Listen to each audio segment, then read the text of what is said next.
É o Rei do reino dos céus. Senhor, a morte venceste, o véu tu rompeste, a tumba vazia está, ressuscitado hoje está. Senhor Jesus, nós declaramos a tua morte e a tua ressurreição, tua morte vitoriosa. Senhor, por meio dessa morte, o convite foi feito. O Senhor nos convida a estar na tua presença, Senhor, e nós decidimos ir, mas logo a nossa mente nos lembra que nós não merecemos. Ó Senhor Jesus, Senhor, nós não merecemos estar na tua presença, mas também o Senhor traz à memória aquilo que pode nos dar esperança. O Senhor nos lembra da obra redentora, aleluia. O Senhor lembra do sangue que foi derramado na cruz do Calvário. Ele que abre para nós um novo e vivo caminho. Senhor Jesus, o Senhor nos convida do jeito que nós estamos, com o objetivo de nos transformar. Senhor, aproveita essa oportunidade esta noite, por meio da tua palavra. A tua palavra que ela é viva e eficaz, mais cortante do que a espada de dois gumes. Ó Senhor, ela é poderosa para nos transformar. Senhor, por isso nos livra das distrações, das conversas paralelas. Senhor, faça dessa reunião uma reunião produtiva, faça o que lhe apraz. Ó Senhor Jesus, nós nos achegamos ao Senhor, Senhor, vazios, Senhor, para nos encher essa noite, nos encher do Espírito Santo de Deus. Senhor Jesus, Senhor, por meio de Jesus Cristo, que nós temos tal confiança em Deus. E Ele mesmo que diz, onde tem 2 ou 3 reunidos em meu nome, ali eu estaria. Senhor, nós confiamos, Senhor, na tua promessa e testificamos que o Senhor está aqui no meio de nós e também o Senhor está dentro de cada um de nós. Jesus é o Senhor. Aleluia. Senhor Jesus. Amém. Irmãos, essa noite é uma reunião especial. Uma reunião que nós vamos já iniciar uma série de mensagens que Deus vai falar nos nossos corações. Ó Senhor Jesus. E Deus, Ele é um Deus que fala e fala as palavras vivas para dentro de cada um de nós. Graças a Deus que nós temos esse privilégio de ouvir a palavra de Deus. Então nós vamos já iniciar uma série de mensagens que estudaremos durante um semestre. E hoje nós vamos iniciar a primeira mensagem desse novo estudo que Deus propõe para nós, onde o tema central é: e será pregado este Evangelho do Reino. O subtítulo que dá título a esta série é o governo divino de eternidade a eternidade. Então o tema central é: e será pregado esse Evangelho do Reino, ó Senhor Jesus. Na verdade, esse Evangelho do Reino está sendo pregado. E como se não bastasse, Deus vai falar para nós no outro semestre, a parte final do versículo 14 de Mateus 24. Porque Mateus 24, 14 diz: e será pregado esse Evangelho do Reino para todas as nações, e será dado testemunho, e então virá o fim. Então no primeiro semestre, o tema geral vai ser: que será pregado este Evangelho do Reino. No segundo semestre, a última parte: então virá o fim. Então Deus vai nesses dias abrir o coração dele para nós. Que quando eu disse que essa reunião especial é que é uma oportunidade de nós nos achegarmos ao Senhor e pedir uma experiência nova.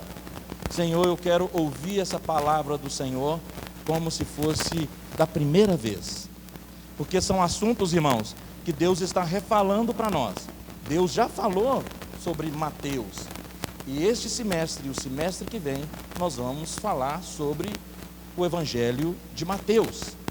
E o Evangelho de Mateus, o assunto principal é o reino dos céus. Aleluia!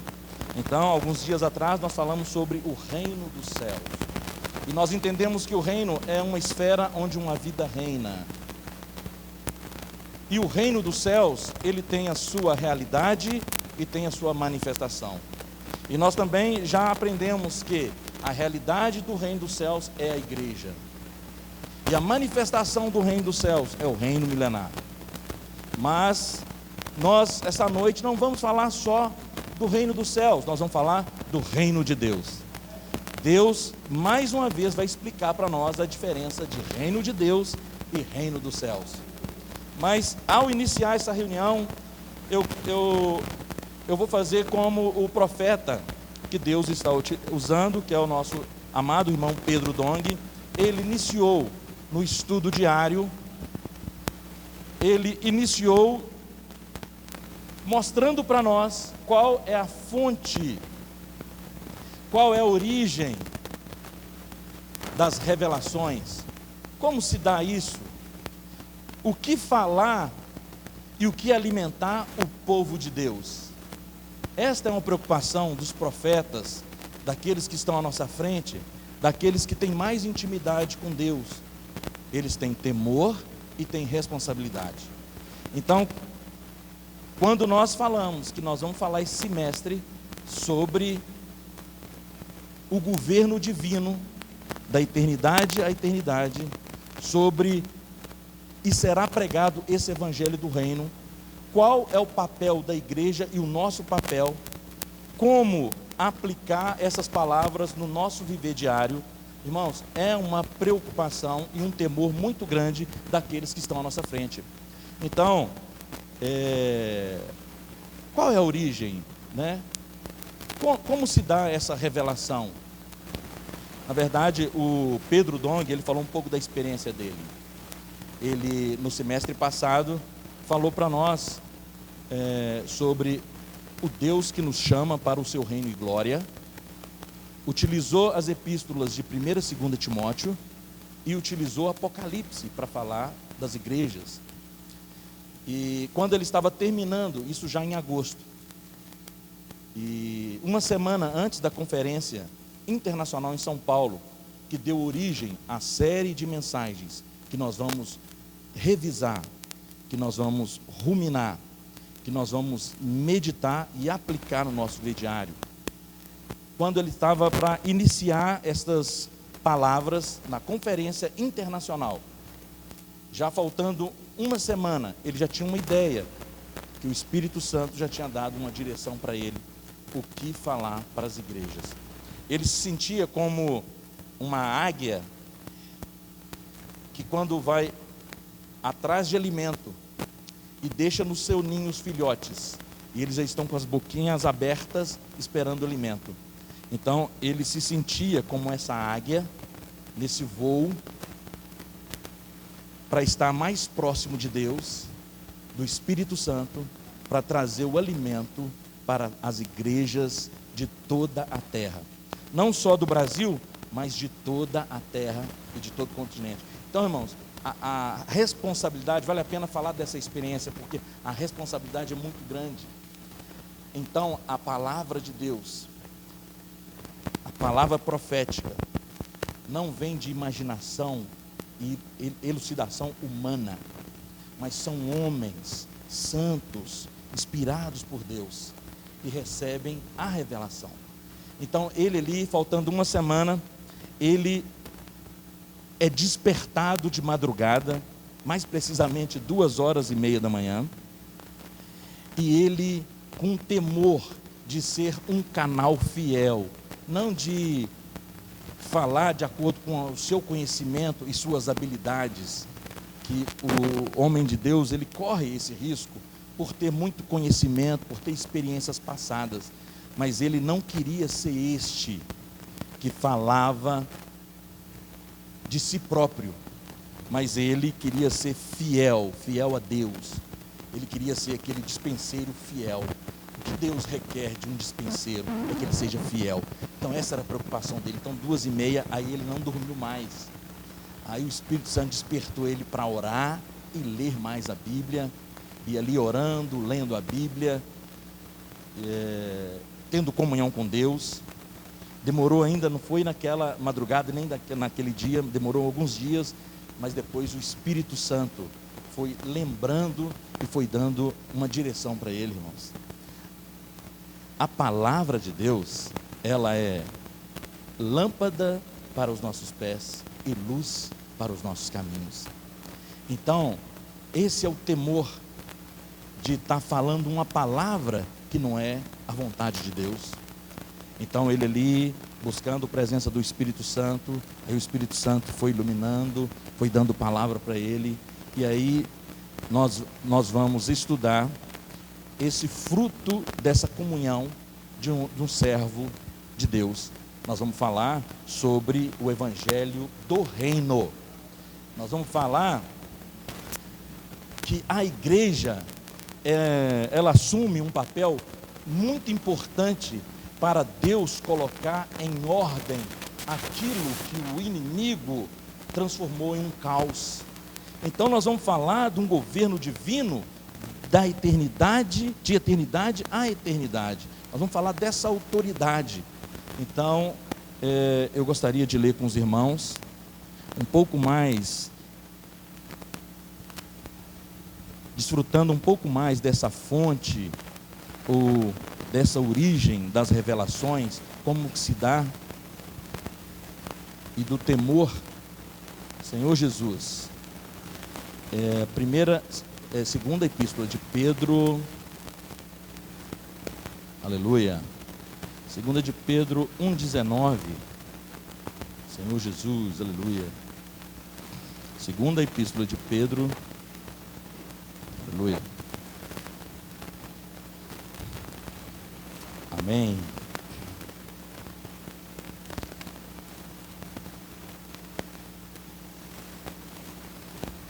Todos encontraram? Segunda epístola de Pedro 1,19. Aleluia. Temos assim tanto mais confirmada a palavra profética, e fazeis bem em atendê-la, como a uma candeia que brilha em lugar tenebroso, até que o dia clareie e a estrela da alva nasça em vosso coração. Versículo 20. Sabendo primeiramente isto, que nenhuma profecia da Escritura provém de elucidação, porque nunca jamais qualquer profecia foi dada por vontade humana. Entretanto, homens santos falaram da parte de Deus, movidos pelo Espírito Santo. Aleluia! Versículo 19 mostra a importância fundamental da palavra profética, que em tempos difíceis, em tempos de trevosos, e não é tão diferente, né? A gente atravessando uma pandemia, muitas lutas, muitas perdas, uma revolução ideológica,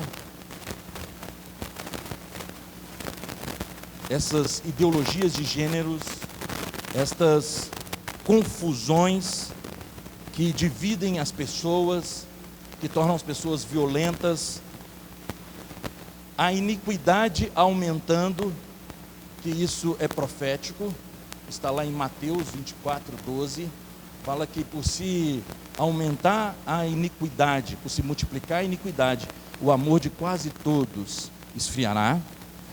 Mas nesse tempo ainda, Deus tem um farol, aleluia, para ser lâmpadas para os seus pés e luz para o seu caminho. É a palavra profética, que vai brilhando como uma candeia, não para ser colocada debaixo da cama ou debaixo do alqueire, ó Senhor Jesus, ó Senhor, mas num lugar de destaque, Senhor Jesus, ó Senhor Jesus. Essa palavra que vai brilhando num lugar tenebroso, num lugar de trevas, até que o dia clareie e a estrela da alva nasça em nosso coração. Ó Senhor Jesus, Oh, essa é a palavra profética. Então, não é baseada em elucidação humana, mas homens santos, inspirados pelo Espírito Santo de Deus. E o apóstolo Paulo, ele fala um pouco da experiência dele. Eu queria compartilhar com os irmãos, ainda falando da origem das revelações e como que se dá para que esses homens usados por Deus, como que eles iniciam um tema, um assunto para conduzir a igreja nesse tempo de trevas. Ó Senhor Jesus. Então é por meio da comunhão com o próprio Deus. Aí Deus vai abrir o coração e vai dar a direção, certo, irmãos? Aleluia. Então eu queria ler com os irmãos, olha, 1 Coríntios capítulo 2, diz assim, olha: eu, irmãos, Paulo falando, tá? Eu, irmãos, quando fui ter convosco, anunciando-vos o testemunho de Deus, não fiz com ostentação de linguagem ou de sabedoria, porque decidi nada saber entre vós, senão Jesus Cristo e este crucificado. E foi em fraqueza, temor e grande tremor que eu estive entre vós. A minha palavra e a minha pregação não consistiram em linguagem persuasiva de sabedoria ou eloquência, mas em demonstração de espírito e de poder, para que a vossa fé não se apoiasse em sabedoria humana, e sim no poder de Deus. Aleluia! Então, irmãos, é segurança para nós quando nós dependemos totalmente do Espírito Santo de Deus. Quando nós temos, junto com o que nós anunciamos, um testemunho. Paulo tinha esse testemunho, tinha essa realidade, apesar de muito conhecimento que ele tinha, instruídos ao pé de Gamaliel, se avantajava a muitos da época dele, mas ele preferiu ir em fraqueza. Por quê, irmãos? Porque o poder de Deus se aperfeiçoa na fraqueza. Ele viu que ele precisava de ser esse humilde, porque aquele que é humilde, Deus ele vai exaltar. Ele resiste aos soberbos. Aqui já é uma lição para nós aprendermos. Quer ter direção de Deus, quer ter comunhão com Deus, quer ter palavra de Deus, nós precisamos ir vazios. Bem-aventurados, né? O que diz lá, Mateus 5, 6 e 7, no início ali da constituição do reino dos céus. Bem-aventurados os humildes de espíritos, os pobres de espírito, porque dele é o reino dos céus. Então Paulo, ele vai então diante dos irmãos, não com linguagem persuasiva, ó Senhor, não com demonstração de ó Senhor Jesus, para tentar convencer de alguma coisa, demonstração de sabedoria. Não, ele vai em fraqueza. Por quê? Porque aí há demonstração do Espírito e de poder. Para quê? Para que a fé dos irmãos não se apoiasse a coisas externas. Então é segurança para nós, irmãos, ao evangelizar as pessoas, ao cuidar de pessoas, ao servir na igreja, precisamos ter essa humildade. Senhor, eu me achego diante de Ti vazio, para que o Senhor possa me encher. Coloca na minha boca o que o Senhor quer falar. Ó Senhor Jesus, para que a fé dessa pessoa que eu estou cuidando não se apoie em sabedoria humana, e sim no poder de Deus. Ó Senhor Jesus, ó Senhor Jesus. Aí, irmãos, o versículo 6 diz assim, ó: entretanto, expomos sabedoria entre os experimentados, não porém a sabedoria deste século, nem a dos poderosos dessa época, que se reduzem a nada, mas falamos a sabedoria de Deus em mistério, outrora oculta, o qual Deus preordenou desde a eternidade para a nossa glória. A sabedoria é essa que nenhum dos poderosos deste século conheceu, porque se a tivesse conhecido, jamais teriam crucificado o Senhor da glória. Mas, como está escrito, nem olhos viram, nem ouvidos ouviram, nem jamais penetrou em coração humano o que Deus tem preparado para aqueles que o amam. O versículo 10, irmãos: mas Deus nos revelou pelo Espírito, porque o Espírito a todas as coisas prescruta, até mesmo as profundezas de Deus. Irmãos, nós vamos estar falando de mistério essa noite, esse semestre, mas o Espírito Santo de Deus revela tudo para você. É isso que a palavra nos garante, irmãos. Ó Senhor Jesus, Ele pré-ordenou desde a eternidade para a nossa glória. Ó Senhor Jesus, sabedoria que nenhum dos poderosos deste século conheceu. Irmãos, que sabedoria é essa? Essa sabedoria é o próprio Cristo. O próprio Cristo é essa sabedoria. Olha, irmãos, o que diz no versículo 24 do capítulo 1.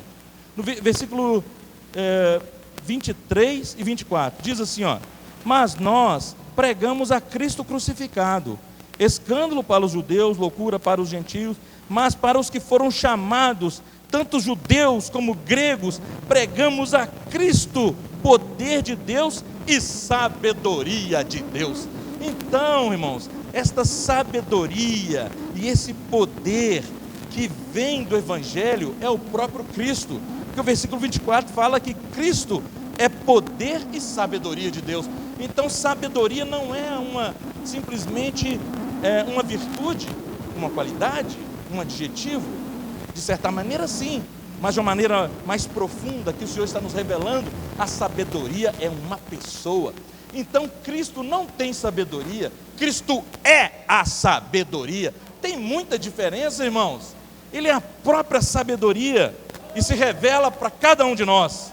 Ó Senhor Jesus, mas graças ao Senhor, que quanto mais nós nos aproximamos do Senhor, quanto mais nós buscamos a presença do Senhor, por meio das nossas orações, por meio da leitura da palavra, por meio de praticar a sua palavra, por meio das reuniões, por meio do louvor, por meio do deixar escapar, posso orar por você, por meio da pregação do Evangelho, mais nós estaremos próximo do Senhor e seremos sensíveis ao falar do Senhor.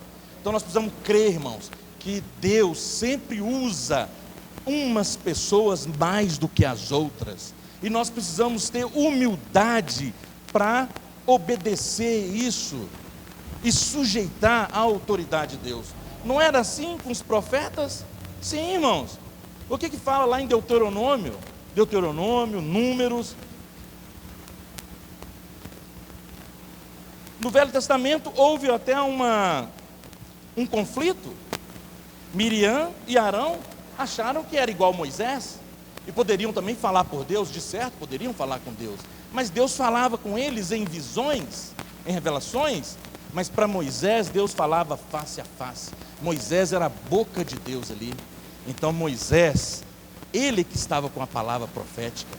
Ó Senhor Jesus, temos muitos profetas, todos podem profetizar, mas aqueles que Salmo 25 diz que a intimidade do Senhor é para aqueles que o temem.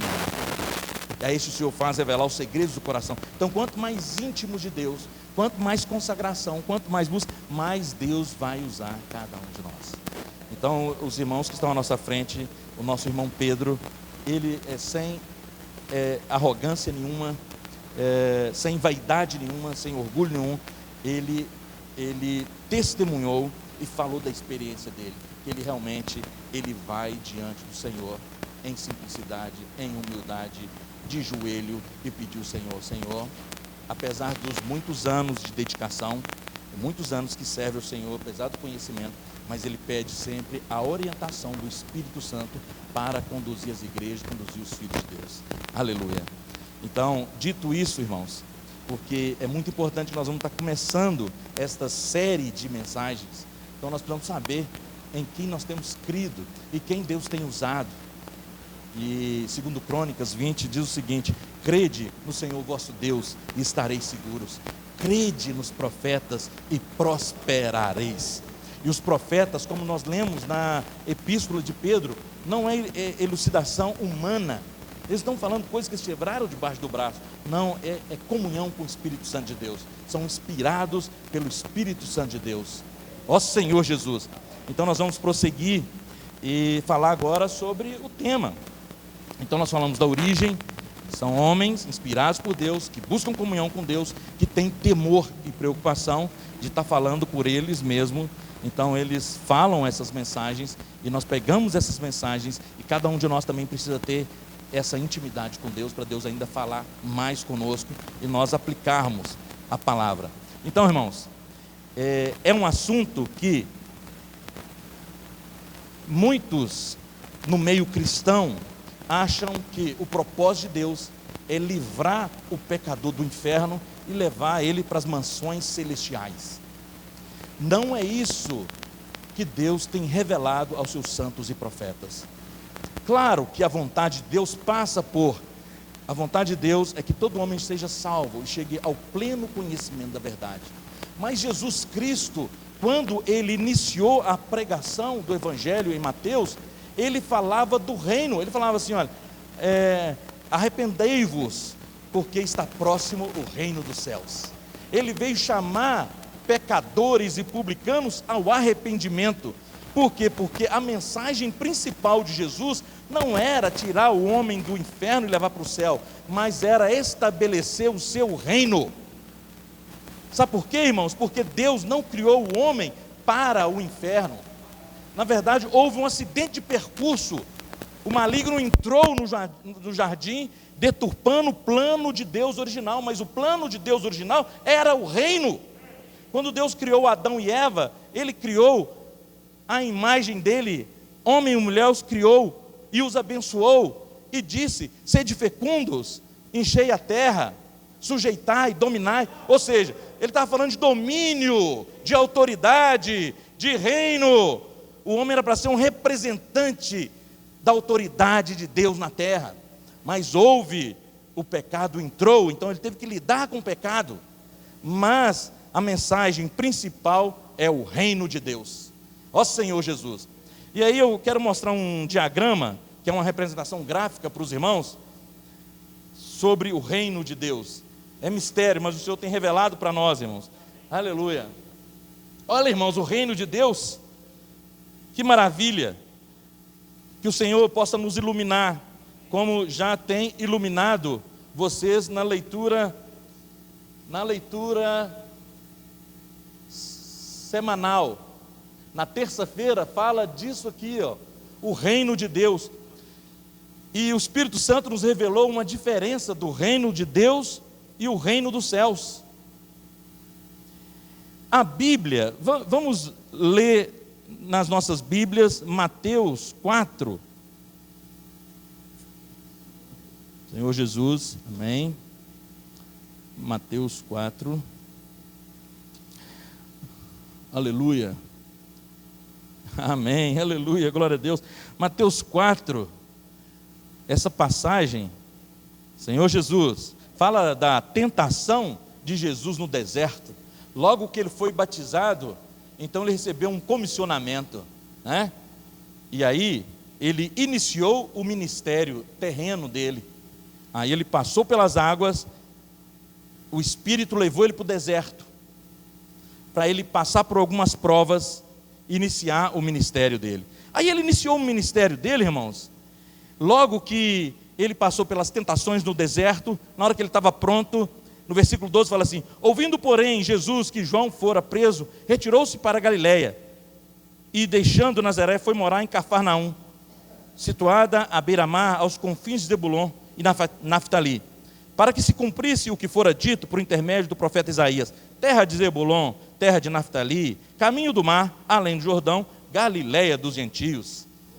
O povo, aleluia, o povo que estava um caos, e nós sabemos que a terra, ela foi criada para ser habitada. Isso está lá em Isaías 45, né? 45. A terra foi feita para ser habitada, não foi feita para ser um caos. Mas aqui também estava um caos instalado. O povo que jazia em trevas viu grande luz, e aos que viviam na região da sombra da morte, resplandeceu-lhe a luz. Daí por diante passou Jesus a pregar e a dizer: arrependei-vos, porque está próximo o reino. Olha, a primeira mensagem de Jesus foi falar sobre isso, falar sobre o reino dos céus. Que maravilha! Agora, o reino dos céus, irmãos, É diferente do reino de Deus. Vamos lá ver Atos. Atos, capítulo 1, diz o seguinte, olha. Atos, capítulo 1, encontramos.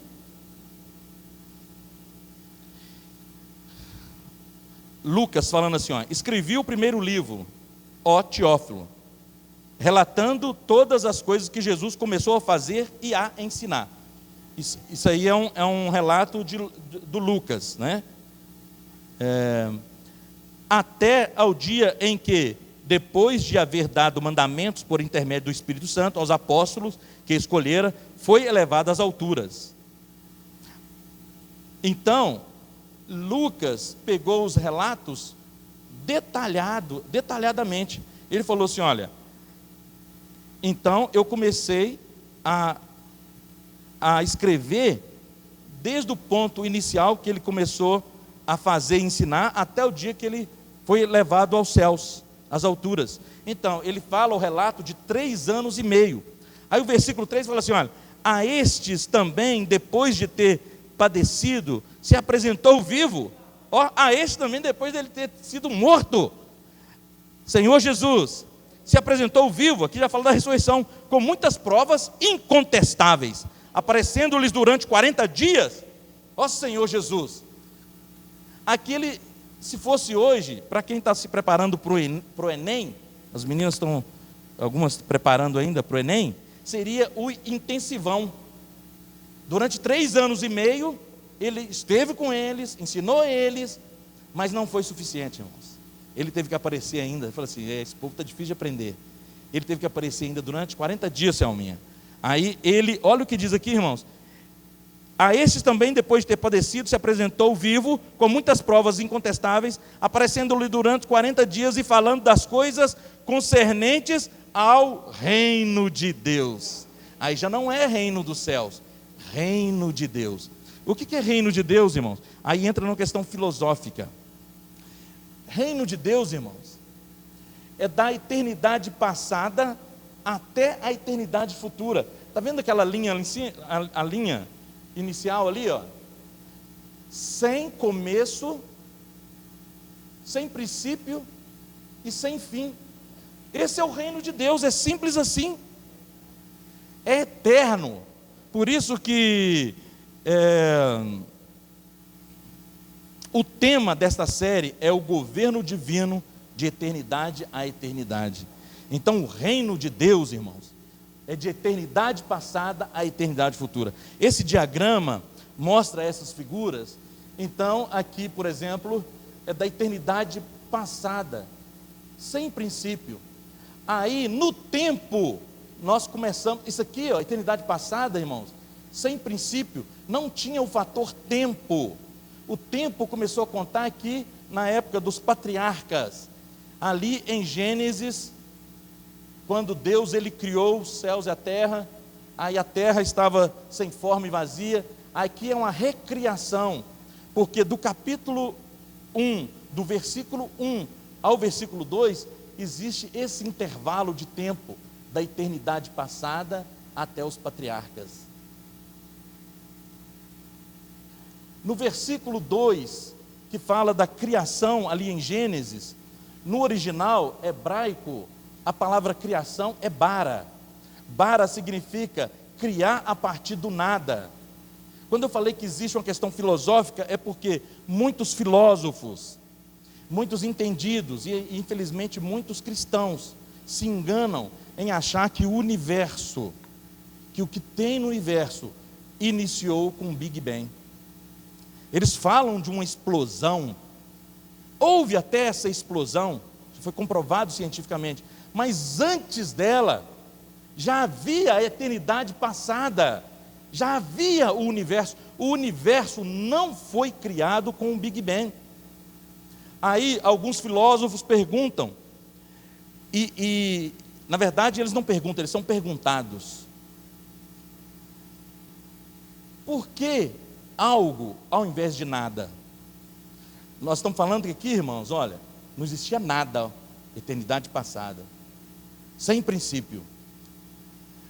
Então, para explicar o Big Bang, que eles falam que foram uma explosão, e aí passou a existir o universo, então você deve perguntar para essas pessoas: por que algo ao invés de nada?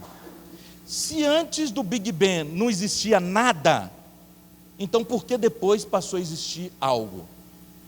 Porque nada vezes nada é igual a nada. Nada mais nada é igual a nada. Ó Senhor Jesus. E nós vamos ver que em Colossenses fala que Ele, Cristo, é antes de todas as coisas. Então, alguém que fala com você, o Big Bang, ele foi resultado de alguma coisa. Antes dele já existia, inclusive as coisas que chocaram.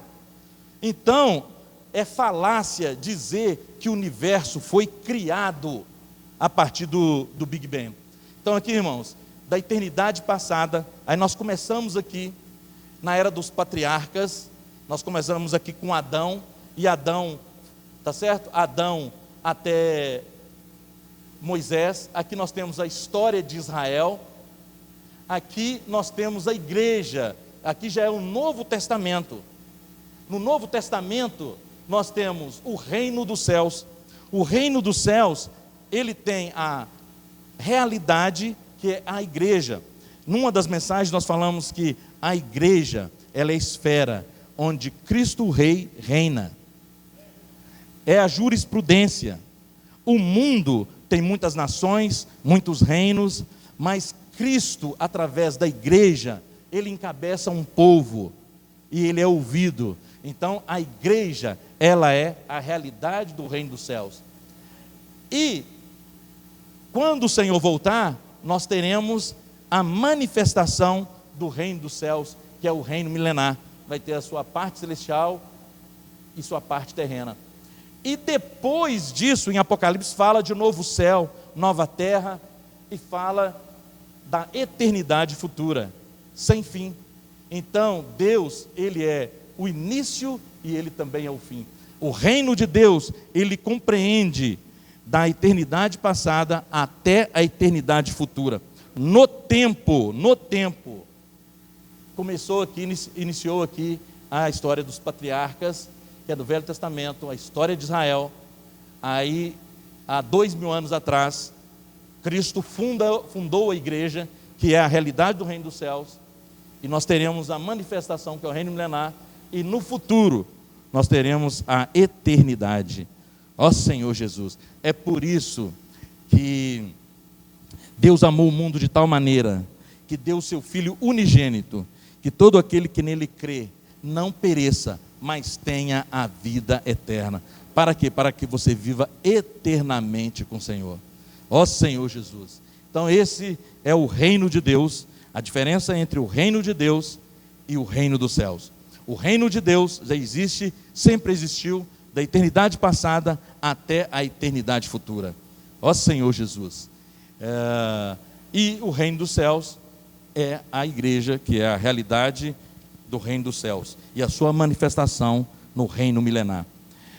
Agora, irmãos, eu quero desfrutar com vocês uns versículos aqui. Senhor Jesus, aleluia. O reino, ele precisa de um rei, aleluia. João 17, de 17 a 24. Então nós vamos falar deste reino, e esse reino pressupõe um rei. Aleluia. Evangelho de João 17, de 17 a 24.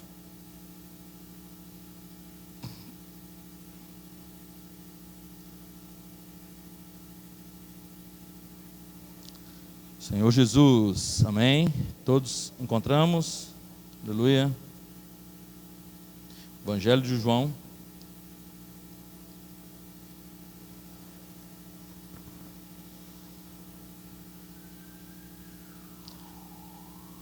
Evangelho de João 17, 17 a 24.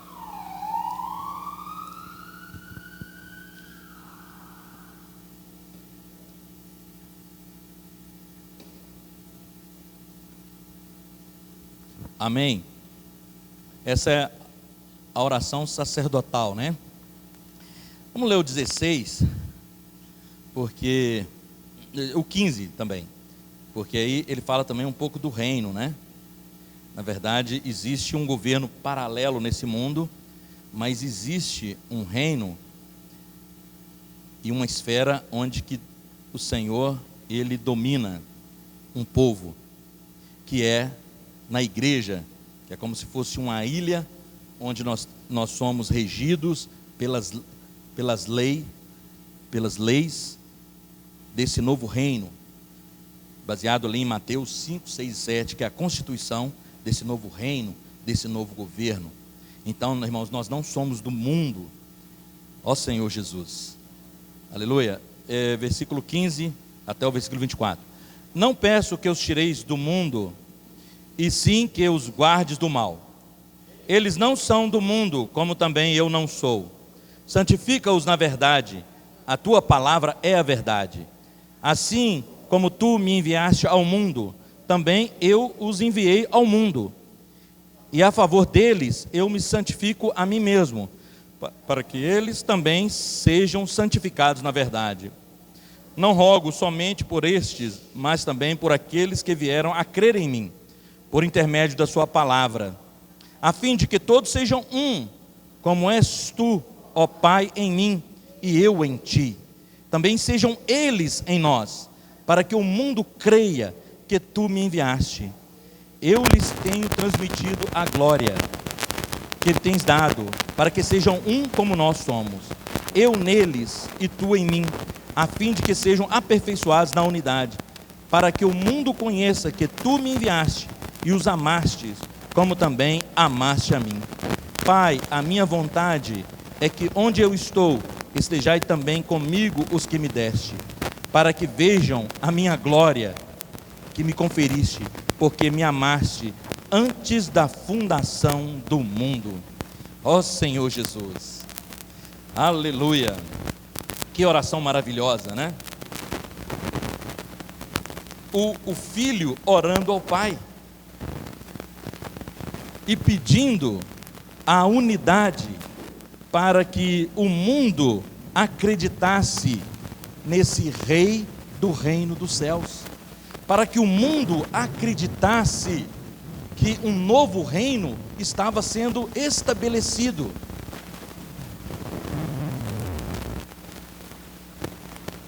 Como já dissemos aqui em outras oportunidades, um reino, ele pressupõe povo, território, governo e soberania. Esse rei, ele veio, ele foi enviado. Então um reino precisa de um rei, e esse rei era Jesus. Mas ele está dizendo que ele não estava orando só por nós, mas por aqueles que viriam a partir do momento que nós deixássemos escapar. Posso orar por você? A partir de que nós obedecêssemos o ID, a partir de que nós obedecêssemos o comissionamento que Ele nos deu. Ele precisa de, esse reino, ele precisa de seguidores, ele precisa de súditos, e esse reino precisa de um povo. Como eu disse, um reino, uma nação pressupõe povo, território, governo e soberania. O governo nós temos que é Jesus Cristo, Ele é o rei, Ele é o rei, Ele tem autoridade, Ele é soberano, Ele é criador dos céus e da terra, Ele é antes de todas as coisas, nele todas as coisas subsistem, ou seja, Ele traz à existência as coisas que não existem, ó Senhor Jesus. Mas Ele quer estabelecer o seu reino. Então quando nós falamos do reino e autoridade de Deus, quando nós falamos do governo divino, nós falamos o seguinte, que nesse contexto vemos o Evangelho de Mateus, que o Senhor deseja reaver a terra e por nosso intermédio restabelecer o governo de Deus aqui. A terra foi criada bela e formosa, mas por causa da rebelião tornou-se sem forma e vazia. Então, através do reino dos céus, Ele quer retomar o reino de Deus. Percebe? Através de cada um de nós, pela fé, encabeçados por meio da igreja, as portas do inferno não prevalecem contra a igreja edificada. Ó Senhor Jesus, onde chega a igreja edificada, chega a autoridade de Deus. Então, o arcanjo que um dia usurpou esse reino, agora Deus pretende restituir esse reino por meio da igreja, por meio de cada um de nós. Ó Senhor Jesus. Então a terra se tornou um caos, porque o homem se desconectou de Deus. Mas João 17, 15 a 24, está falando dessa conexão novamente. Cristo em Deus, Deus em Cristo, nós em Cristo, e Cristo e nós em Deus. É uma conexão total, ó Senhor Jesus, para que o mundo creia que o Rei foi enviado e que nós também fomos enviados. Ó Senhor Jesus, a unidade é essencial. Senhor Jesus, aqui é esse comissionamento. Ó Senhor Jesus, olha irmãos, o que fala? Eu lhes tenho, no versículo 22, eu lhes tenho transmitido a glória que me tem dado, para que sejam um como nós somos, eu neles e tu em mim, a fim de que sejam aperfeiçoados na unidade, para que o mundo conheça que tu me enviaste e os amaste, como também amaste a mim. Ó Senhor Jesus, então Deus ele amou um povo e quer reunir esse povo, e esse povo que vai representar o seu reino aqui na terra.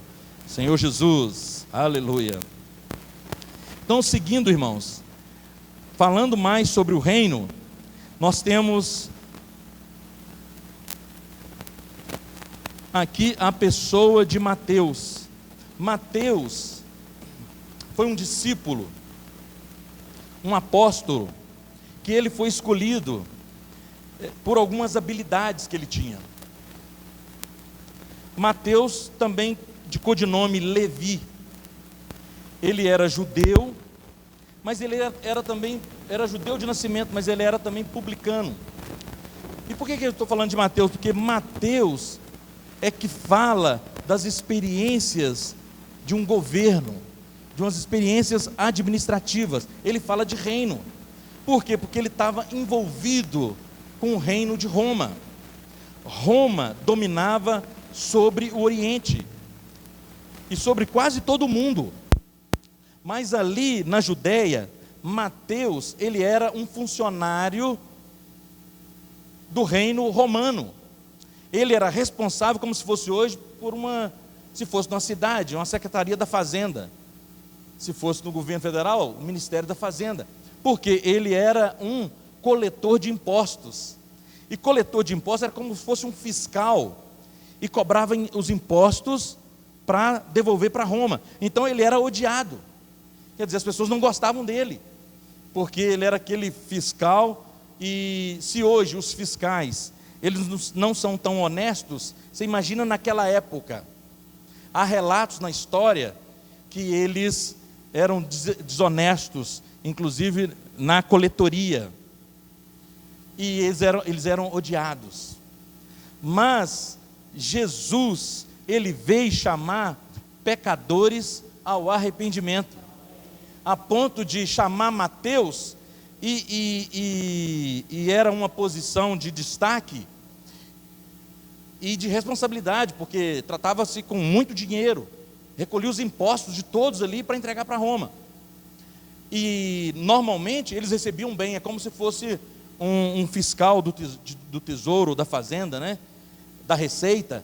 Eles recebem bem, até hoje, secularmente falando, eles recebem bem, exatamente para não sucumbirem à corrupção.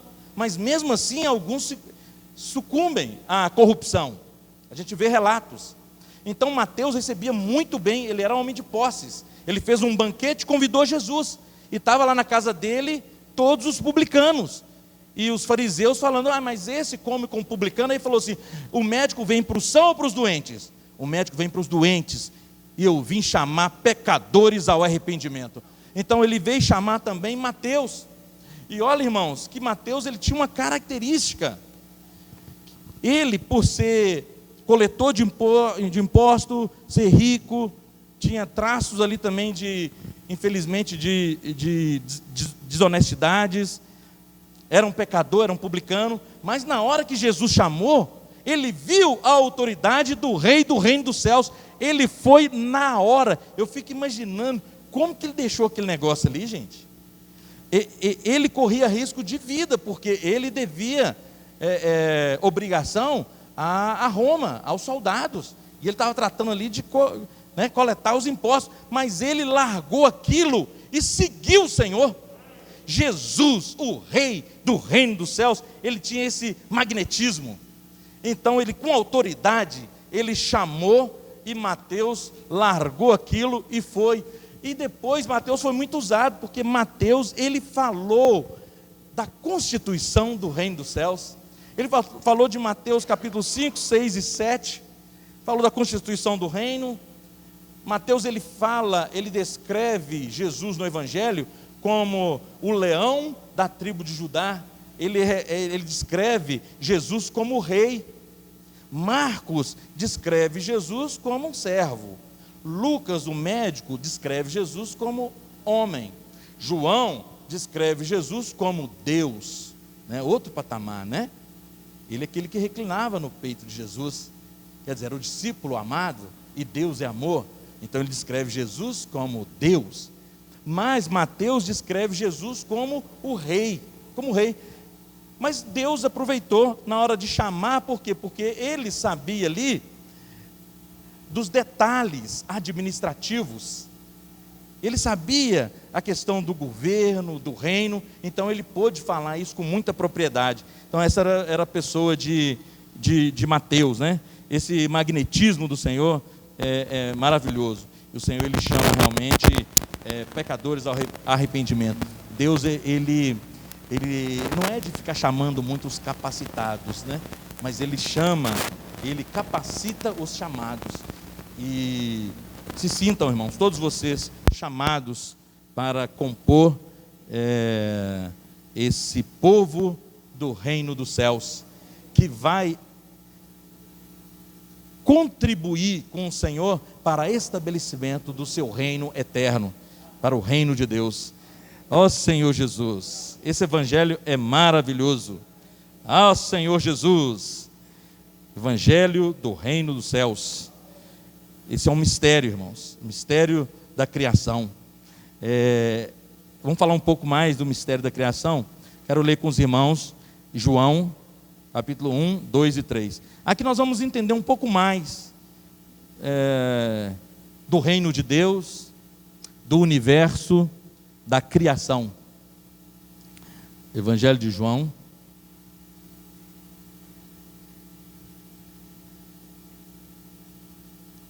Senhor Jesus, esse evangelho é maravilhoso, irmãos. Senhor Jesus, encontraram, irmãos? Aleluia. Evangelho de João, capítulo 1, versículo 2 e 3. Evangelho de João. Amém ou misericórdia? Aleluia. Amém.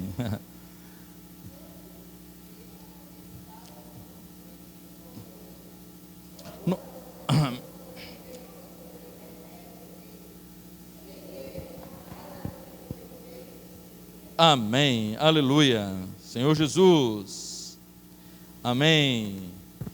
Irmãos, vocês leram o Evangelho de João 1 e 2? Ah, desculpa, eu falei para ler o 2 direto, né? Vamos ler o 1 também, né? Amém. No princípio era o Verbo estava com Deus, e o Verbo era Deus. Ele estava no princípio com Deus. Todas as coisas foram feitas por intermédio dele, e sem ele, nada do que foi feito se fez. Aleluia! Então, irmãos, com relação ao reino de Deus, com relação ao universo, a gente começa a entender que quem criou o universo, todas as coisas que existem, foi o próprio Senhor. Olha, no princípio era o Verbo, está dizendo que tem algumas versões que dizem no princípio era a palavra, e a palavra estava com Deus, e a palavra era Deus. E ele estava no princípio com Deus, todas as coisas eram feitas por intermédio dele, e sem ele nada do que foi feito se fez. A vida estava nele, era a luz dos homens. Aleluia! A luz resplandece nas trevas, e as trevas não prevalecem contra ela. Senhor Jesus. No versículo 14 fala assim, ó, e o verbo se fez carne e habitou entre nós, cheio de graça e de verdade, e vimos a sua glória, glória como do unigênito do Pai. Ó Senhor Jesus, mistério da criação, irmãos. Está dizendo que tudo que existe no universo foi criado por Jesus Cristo, e ele estava com Deus, e ele era o próprio Deus. Então fala aqui do Deus triuno, dessa unidade entre o Pai, o Filho e o Espírito. Senhor Jesus, lá em Hebreus, Senhor Jesus, Hebreus capítulo 1, Senhor Jesus, Senhor Jesus, aleluia.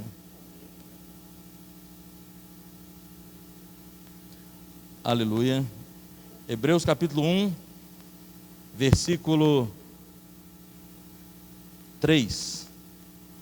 Aleluia. Ele é o resplendor da glória, a expressão exata do seu ser, sustentando todas as coisas pela palavra do seu poder.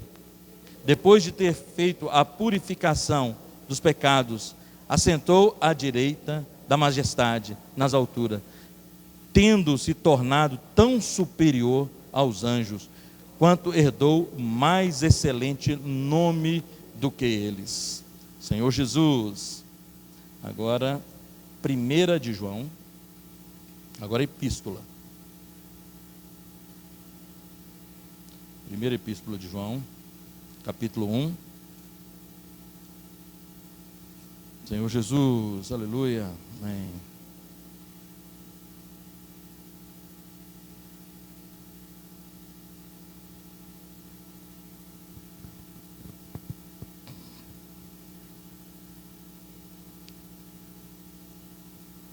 Senhor Jesus, primeira epístola de João 1. Senhor Jesus, versículo 1 e 2.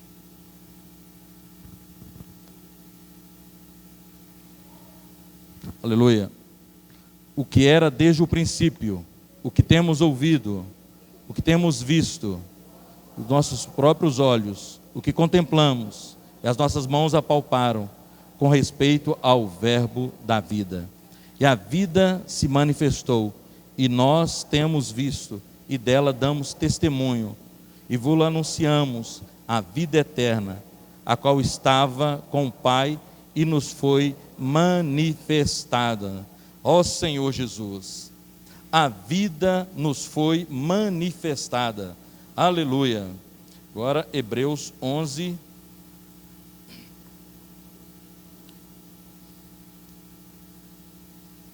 Senhor Jesus, aleluia. Hebreus 11, 3. Senhor Jesus. Hebreus 11, 3. Pela fé,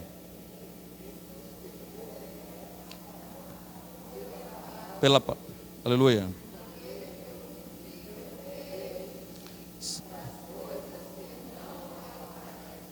Pela fé entendemos que foi o universo formado pela palavra de Deus, de maneira que o visível veio a existir das coisas que não aparecem.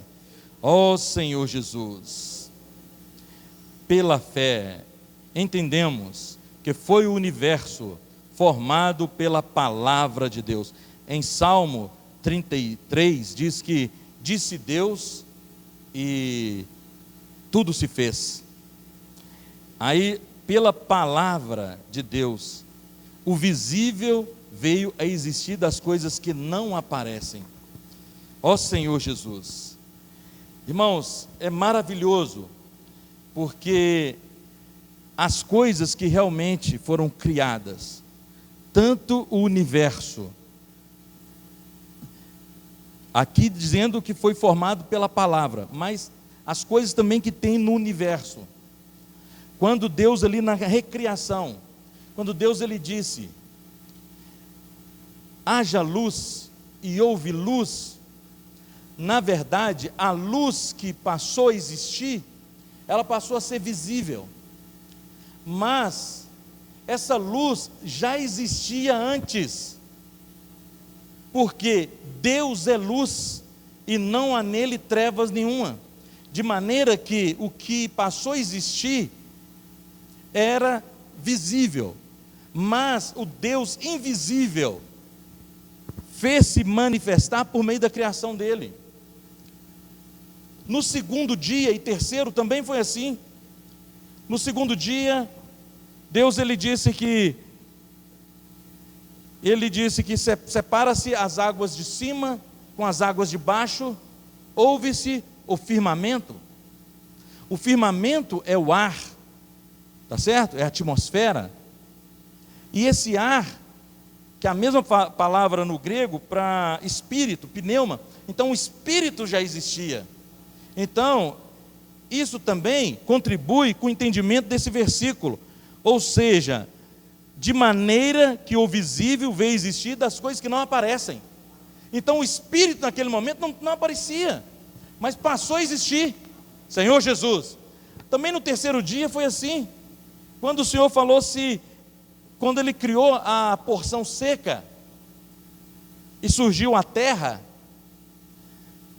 Na verdade, essa terra, se você liga com Deuteronômio, quando fala que a terra de Canaã, ela produz, ela é uma terra rica em fontes, em mananciais profundos, em fontes, em ribeiro, em rios, é uma terra que produz leite e mel. Essa terra, ela é um tipo de Cristo, com as suas insondáveis riquezas. Então, quando em Gênesis ali, ele separa as águas ali, e surge a porção seca que é a terra, é o visível existindo a partir do invisível. O invisível era Cristo. A palavra diz que Cristo, ele é antes de todas as coisas, e todas as coisas subsistem nele. Ó Senhor Jesus, todas as coisas. Olha em Colossenses capítulo 1, versículo 15 e 17, nós vamos também mostrar uma figura. Senhor Jesus, vamos ver uma figura mostrando que Ele é o centro e também a circunferência, Ele é a plenitude, Cristo é tudo em todos. Vamos ler Colossenses, aleluia,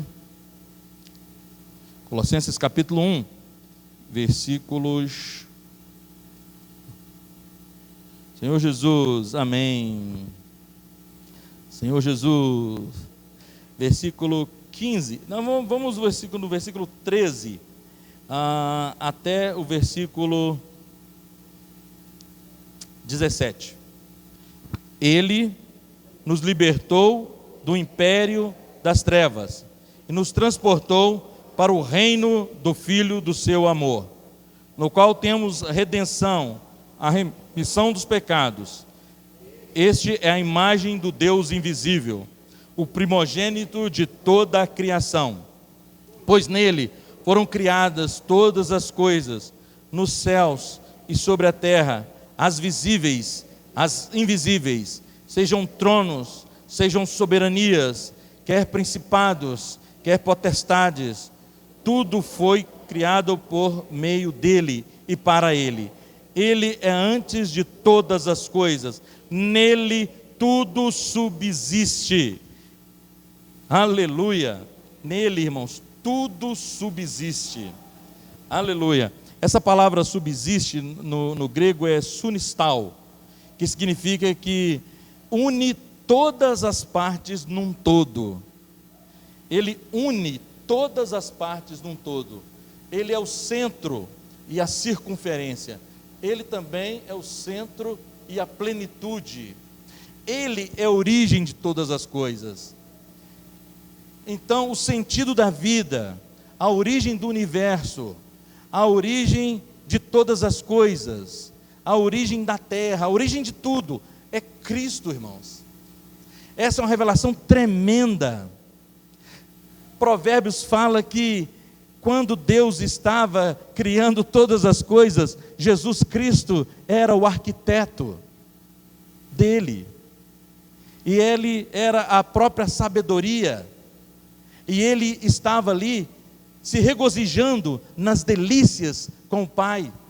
E aqui fala que ele é antes de todas as coisas, e todas as coisas nele subsistem. Ou seja, ele é aquele que une as pontas desconectadas. Quando o pecado entrou, o caos entrou, surgiu uma desordem. Mas agora, quando nós lemos João 17, ele está nos conectando de novo com o Pai. Ele está nos levando para o Pai.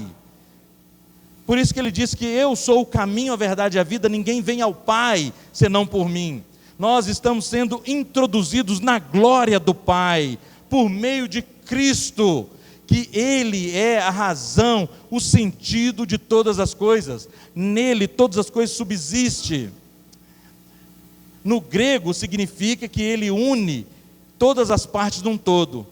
No Aurélio fala que subsistir é permanecer sem se abalar, é conservar eternamente, é existir eternamente, que não é destruído. Então se aplica também, porque Ele é inigualável, invencível, indestrutível, Ele é eterno. Ó Senhor Jesus, nele todas as coisas subsistem, porque se você coloca a sua vida nele, a sua vida não será destruída, ela será mantida eternamente, você não será abalado, porque nele todas as coisas subsistem, nele todas as coisas são colocadas em ordem, nele Jesus Cristo, Ele é o caminho, a verdade e a vida, nele Deus vai poder arranjar e vai poder estabelecer o seu reino, porque nele todas as coisas serão encabeçadas. Esse é o propósito de Deus. Deus deu a igreja para Cristo encabeçar, e Cristo, quando encabeça a igreja, todas as coisas vão convergir nele. Ele vai encabeçar todas as coisas. Esse é um mistério, irmãos, um mistério que o inimigo não sabia disso. O arcanjo, quando se rebelou, não sabia disso. Ele achava que ele podia ser igual a Deus. Ele falou que eu subirei aos céus por causa da sua formosura. Isso está em Ezequiel 28, Isaías 14. Por causa da sua formosura, por causa da sua sabedoria, ele se orgulhou. E Jó fala que ele é o rei dos animais orgulhosos. Ó Senhor Jesus. E Jó também enfrentou a Deus, falando que, acaso tu tem olhos de carne para saber o que é sofrimento humano? Sim, Cristo sabia qual era o sofrimento humano. Não precisava ninguém falar com ele o que era sofrer, porque ele passou por isso tudo, e ele se tornou o nosso sumo sacerdote. Então nele todas as coisas subsistem. Éder, vamos mostrar aquela esfera. Aqui, irmãos, é uma... Está vendo aqui, ó? Aqui é uma circunferência, aqui tem os raios, e aqui Cristo é como se fosse esse centro, e é como se fosse também a circunferência. Ele liga tudo, todas as partes, está vendo? Cada raio desse aqui é uma parte. Solto é desordenado, mas Cristo, Ele é que é o catalisador que liga tudo em todos. Cristo é tudo em todos. Agora, quando você mostra uma circunferência, eu trouxe uma moeda, deixa eu ver se ela está aqui. Cadê a moeda, gente? Está aqui. Então, essa circunferência se assemelha a essa moeda, certo? Mas qual é a diferença da circunferência com essa figura? Aqui, irmãos, não tem volume. Aqui é uma esfera. É uma esfera que ela tem um volume. Lembra, que os meninos vão lembrar, lembra da bolinha de gude? Que nós tínhamos aquelas bolinhas de gude, e de vez em quando nós arrumávamos uma esfera, né, Gênia? E as esferas, elas tiravam do buraco lá qualquer coisa e às vezes quebrava outra bolinha do nosso oponente. Então a esfera representa bem essa figura que ele é antes de todas as coisas e nele todas as coisas subsistem. Então a esfera, ela tem a diferença da esfera por esse raio de uma moeda, porque aqui você tem volume, você consegue ver que tem muito mais coisas. Então aqui exemplifica mais o Cristo, que é tudo em todos, que nele todas as coisas subsistem. Ele é antes de todas as coisas. Ó Senhor Jesus. E esse Cristo, que é a origem de todas as coisas, ele está querendo formar o seu reino. Mateus, desse semestre, vai falar desses detalhes para nós. Vai falar desse povo que está sendo preparado para formar o reino dos céus, para ter a sua realidade, para que a manifestação venha. E depois da manifestação, nós teremos o reino eterno. Nós teremos o reino de Deus na sua eternidade futura e para sempre, onde nós seremos mesclados com o Senhor numa só unidade. Jesus é o nosso Senhor. Aleluia.